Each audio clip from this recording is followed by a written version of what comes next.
Laci Peterson was 27, radiant, alive with the expectancy of motherhood, and she carried herself with the kind of joy that turned heads. By December 2002, she was nearly 8 months pregnant with her first child, a boy she and her husband, Scott, had already named Connor. To her family and friends, she seemed to be living the kind of storybook life that promised only more joy to come. A comfortable home in Modesto, a handsome husband, a future full of family gatherings, and a baby's laughter filling the nursery. She walked the dog in the neighborhood, shopped for baby clothes, planned Christmas dinner. There was nothing, at least nothing visible, that gave warning of what was to come. Christmas Eve started off gray and chilly, and by the time night fell, Laci was just gone. The details of her disappearance unfolded slowly at first, like a fog creeping in. At 5 p.m., when her stepfather reported her missing, the police noted the unusual circumstances: her purse and keys still at home, her dog wandering the neighborhood with its leash dragging, her phone left behind. Laci, meticulous and careful, had not simply walked out. Panic spread through her family, her friends, the neighborhood. Search parties formed almost instantly. Flyers were printed, photographs plastered across Modesto, and broadcast nationwide. Her bright smile, her rounded belly, her sparkling eyes stared from posters as the world asked the same question: where is Laci? And then there was Scott. He told police he had gone fishing that morning at Barkley Marina, 100 miles away. A strange choice, some thought, for Christmas Eve. A stranger detail still. While the search consumed the town, while the nation watched the heartbreaking story of a pregnant woman who vanished, Scott's demeanor never quite fit. He smiled at odd times. His eyes stayed dry when tears should have come. He spoke in measured tones, as though rehearsing a script, and his hands stayed folded instead of trembling. To outsiders, he seemed like a husband in shock. To investigators, something in the performance was off. The cracks widened when another woman entered the picture: Amber Frey. Blonde, attractive, a massage therapist, Amber had been dating Scott for weeks, believing he was single. Then came the moment that twisted the case into something darker than anyone imagined.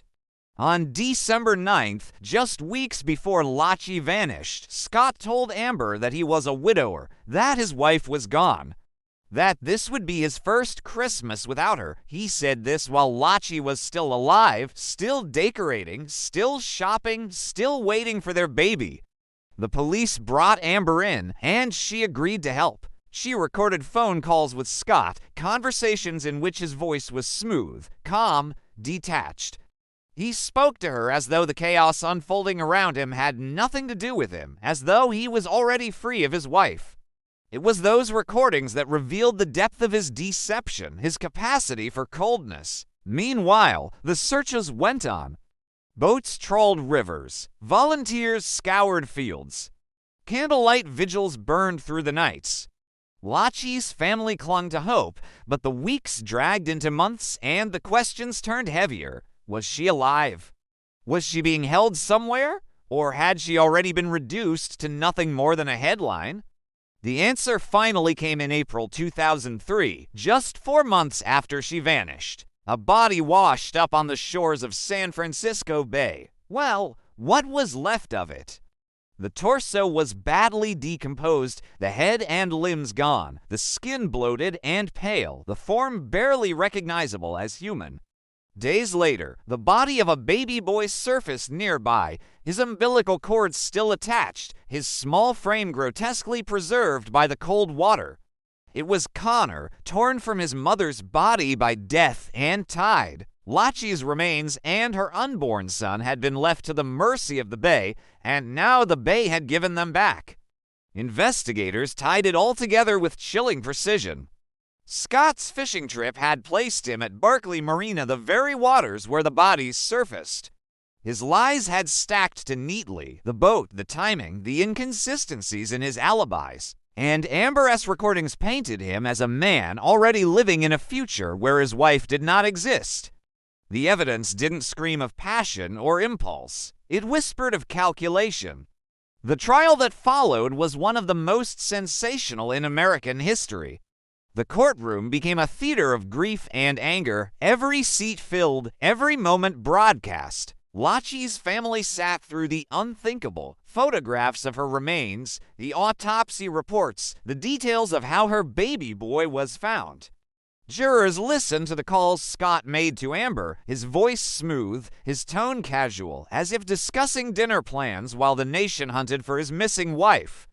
The prosecution painted him as a man who wanted freedom, who saw his wife and unborn son not as loved ones, but as burdens. The defense argued circumstantial evidence, coincidence, doubt, but the jury saw through it. On November 12, 2004, Scott Peterson was found guilty of first-degree murder in the death of his wife and second-degree murder in the death of his son. A month later, he was sentenced to death. As the words were read, the courtroom erupted in sobs, gasps, even applause. The mask Scott had worn for so long, the calm, controlled husband finally cracked. And yet, even in his downfall, he remained distant.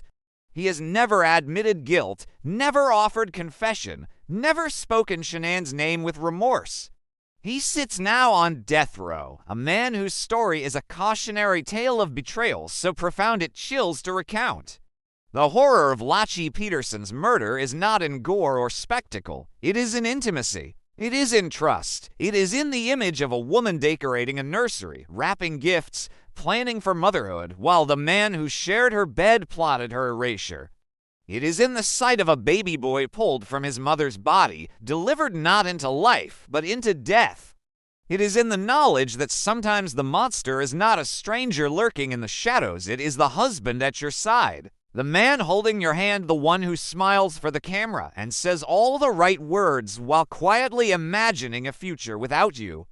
That is why the story of Laci Peterson endures, because it is not just about a murder. It is about the fragility of trust, the darkness that can wear a human face, and the way a single act of betrayal can shatter not only a family, but the world that loved them.